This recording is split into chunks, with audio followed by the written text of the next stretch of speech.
Ibrahim Traoré's spy master warned him civil war was unavoidable. Nothing could prevent it. But Traoré would not accept that destiny. The clandestine solo mission he was soon to embark on to avoid bloodshed would take him to the brink of mortality. In the emergency briefing room, tension clung to the air like cold sweat. Desperation flickered in every look as Intelligence Chief Wedra Ogo unfolded satellite photographs on the cold steel table. The metallic click of each photo landing sounded like gunfire. "Mr. President," Ogo said, his voice strained, "coordinated ethnic attacks are scheduled for dawn. Fulani herders against Mosi farmers. Both sides armed, both believing the other will attack first." Traoré gazed at the gritty spy shots, the dry powder of the hastily printed photographs dusting his fingers. In the distance, the noise of Ouagadougou's nightlife, horns, children's giggles, receded. A mundane world on the edge of chaos. "Casualty," he said, realizing how foreign his own voice was in the airlocked room. "Thousands," Ogo said starkly. "And if this gets out, Mali, the Central African Republic, you know where that ends." Before Traoré was able to react, Defense Minister Cabaret charged through the thick doors, his uniform drenched with sweat from running through the palace. "Mr. President, rapid response forces are deployed, but by the time they reach the hotspots, the killing will have already started." He bashed his fist against the table, sending papers scattering. The pictures revealed a grim story. Pickup trucks laden with automatic rifles, barricades of tires and concrete, and areas of newly dug earth, mass graves. "Who is responsible for this?" Traoré spat, the metallic flavor of fear spreading into his mouth. "Unknown," replied Ogo, his voice a low rumble. "But they have deep resources, AK-47s, RPGs, night vision. All those guns cost more than these villages make in 5 years." Foreign Minister Sawadogo walked in next, appearing unusually disheveled, his tie loose around his neck like a noose. "Sir, if this descends into civil war, the country breaks apart. International allies will pull out, foreign investment disappears, refugees will pour into neighboring nations. This isn't about stopping violence. This is about saving the state itself." Little did they know, Traoré was already drawing up a plan, one that would appall his Security Council. "What if I get to the commanders before the attacks start?" he said softly. His voice was dangerous calm, and it sent chills through the room. Cabaret got to his feet, scraping his chair on the concrete. "Sir, they're dispersed over 200 kilometers of enemy terrain. They're not meeting. They're hiding." "Then I'll visit them," Traoré said. The words fell like rocks into quiet water. The air conditioning hummed, but no one breathed.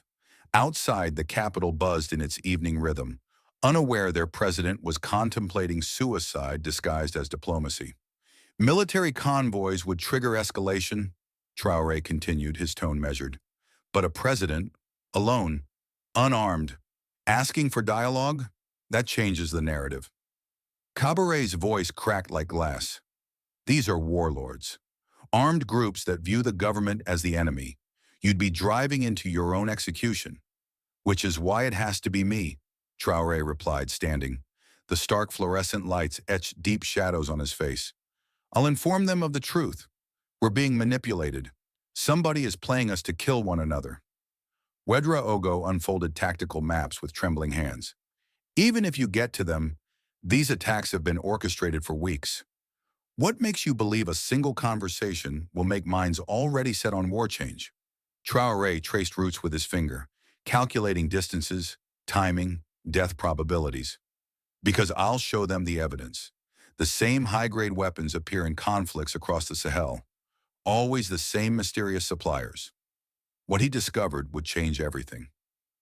Later in the evening, Traoré drove behind the wheel of an unmarked truck, the air heavy with the smell of motor fuel and scuffed leather. His hands wrapped around the steering wheel. Dark skin stretched over white-knuckled tension. Concealed beneath the passenger seat, a phone on silent, his sole defense. He was by himself. The moon cast silver shadows where the road dissipated to dust and thorny scrub. Civilization receded behind him. His protection team, at his directive, kept complete radio silence. The president of Burkina Faso would move unguarded for the next 12 hours. On the outskirts of Yako, men in arms appeared out of the darkness, rifle barrels glinting in the headlights. Their leader stepped out, gun raised to Traoré's chest. "State your business," he growled in the local patois. "I require your commander," Traoré answered, taking off his cap so the moonlight would illuminate his face. "I am Ibrahim Traoré. I possess news of tomorrow's operation." The checkpoint burst into flailing shouts of confusion. Radios spat out static. In a matter of minutes, pickup trucks encircled him, fighters gazing in astonishment. Then Elder Amadou stepped out of the darkness, his creased face etched by decades of peacemaking. "You're either mad or brave, Mr. President," he murmured. "What are you doing in darkness?" But the hazard was only just starting. During the next 3 hours with a star-strewn sky, Traoré sat with Fulani elders by a tiny fire, its embers carried away on the wind. They complained of abuses long tolerated, cattle slaughtered by farmers, access to water denied by expansion, young herders bullied by police. "We never wanted war," Amadou said, "but our children are starving, our cattle are dying, and the government never listens." Traoré nodded, his voice steady. "I'm listening now." Traoré squinted through smoke burning his eyes, still providing solutions. But time was running out. Blood would run by morning if he failed. At dawn, he had covered all 3 battle zones. Each meeting was a negotiating for the very soul of his country. Each faction he encountered carried legitimate hurt, true suffering, historical wounds. And each faction armed with weapons too advanced, too costly for internal wars. "Somebody is pitting us against one another," Traoré explained to a collection of young Mossi farmers holding automatic guns. "See these firearms? These aren't for village squabbles. Somebody with deep funds wants us to kill each other." They viewed pictures from classified intelligence, the identical firearms surfacing in ethnic wars throughout Mali, Chad, Niger. Invariably the identical enigmatic provider. "While we bicker over cows and water," he stated, "our real enemies take our gold, our uranium, the future of our children." Uncertainty flickered in eyes once filled with rage. The rifles held by them now felt heavier, tainted. But if you imagine that was dramatic, what followed would become legend. As Traoré pulled away from the last village, his truck hit a roadside explosive. The explosion ripped through the frame, sending him rolling to the ground. Red dust entered his mouth as blackness engulfed him. He came to on strange voices, speaking panicked French, edged with foreign accents. Remaining motionless, he strained to hear. Then he knew. He had been taken, not by locals, but by the shadowy agents providing weapons and fueling the conflict. 3 months of planning ruined by 1 evening of talking, a voice snarled. Through half-closed lids, Traoré watched 3 men in uniform rummaging through his truck. Maps, top-secret documents, proof of his solo mission. "Kill him," the commander instructed. "Stage it to look like ethnic violence." Just as the guns were poised, the camp erupted in shouting. Dozens of Fulani and Mossi warriors ringed the compound. Enemies now joined. Joined by Traoré's message. Joined in truth. "Free our president," Elder Amadou cried. His voice boomed like a judgment.